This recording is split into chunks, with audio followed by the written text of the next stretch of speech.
Hope you're enjoying these Grand Nationals here in Louisville, Kentucky. We'll get you back to the jumping competition in just a bit, but we wanted to make sure and take you back to earlier in the day when our own Doug Luden, yes, my broadcasting buddy here in the booth, raced in his final event on the year. It was the 21 to 24 cruiser class. Now, Doug, you came into this thing tied for first place. Seriously, you're in lane number 6. What's running through your mind right now? I'm sitting on the gate. I'm trying to figure out where Jerry Batters is. Jerry Batters got world number 1 just about 2 weeks before the Grand Nationals, so I know he's giving me my competition. I'm going in tied with him for national number 1 in the country.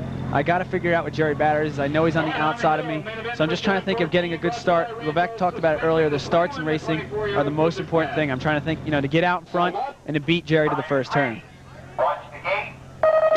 You were in lane number 6. You had a pretty decent start. Yeah, but Jerry Batters had a better one. That's why he's world number 1, Dan. As you see going to the first turn, I'm so concerned about Jerry Batters. James Good gets me to the first turn. Now I'm in all kinds of problems in the back, second, third in the pack here, while Batters is pulling away from everything else. I'm, stuck here trying to make the move from 4th back into 2nd. Meanwhile, Jerry Batters is pulling away. That's what Christophe Levesque was talking about in the pro class. He gets his gates, he gets out in front, and while he's out in front running his own race, he's really going against the clock. Everyone else is back there trying to fight and stay back into the 2nd and 3rd spots.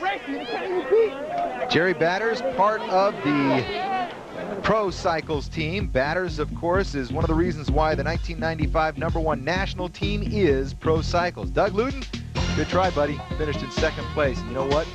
You're number 1 with me.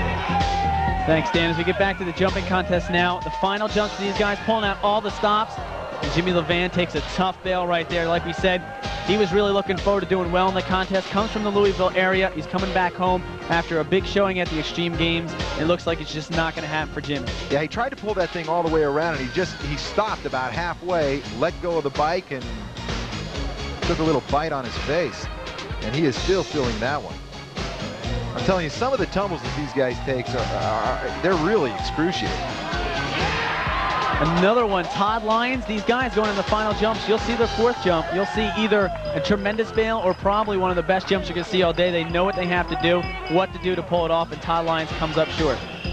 You wonder if literally they're just starting to get a little bit tired at this point. It is late in the day. It is their 4th and final jump, and they're just not getting all the way around on many of these moves. Yeah, Todd Lyons doing the backflip, actually just bailed out halfway through it. He had good form all the way around. Adam Strebe, that's what I was talking about. Adam Strebe actually tried a double backflip on that one. I think he made more of the 2nd rotation than his bike did.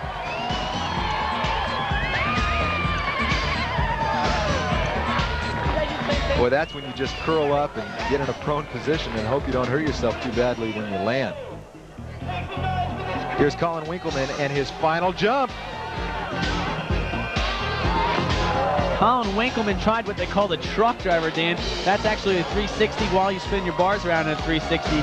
Colin's had a tough day. He came in here with a lot of expectations on him because he's actually the only person ever to pull off a double backflip. Tough day for Colin Winkleman. Well, we'll see if Von Stout can land something cleanly. No! As we're talking about, everyone trying to pull out the stops in this one, going for the final jump that'll put him over the top. Von Stout, another one, he had a tough day, so he needed a good jump. Chris Bennett, on the other hand, had some consistency. He won't try to pull off anything too hard. Chris Bennett knows what it takes to get it done.